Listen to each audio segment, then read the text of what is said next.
Uyingizga quyosh paneli qo'ydirayotganda shu 3 ta xatoni qilmang. 3-chisini ayniqsa ehtiyot qiling. Birinchi xato bu noto'g'ri hisob-kitob qilish. Qo'shnim 10 kilovat qo'ydirdi, yetyapti, menga ham 10 kilovat qo'ydirmoqchiman degan narsa. Avvalo uyingizda hisob-kitob qilish kerak. Elektr energiyasi narxini hisoblash kerak. Uyingizdagi jihozlarni elektr quvvatini hisoblash kerak. Audit qilish kerak. Ikkinchi xato montajdan tejash.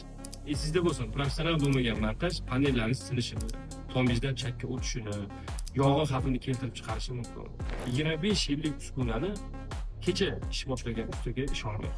Uchinchi va eng katta xatoni aytishimdan oldin menga obuna bo'ling. Shunaqa qiziqarli ma'lumotlarni sizlarga jo'natib beraman. Uchinchi xato bu eng yaxshi panelni oldim, Jinko yoki Longji panelni sotib oldim desh. Ajoyib, lekin invertorlarcha, kabellar, himoya avtomatlari va krashning ularga eng katta e'tibor berish kerak. Siz eng yaxshi panelni olganingiz bilan qolgan 27 ta mahsulotingiz sifatli bo'lmasa, butun boshli tizingiz sifatsiz bo'ladi.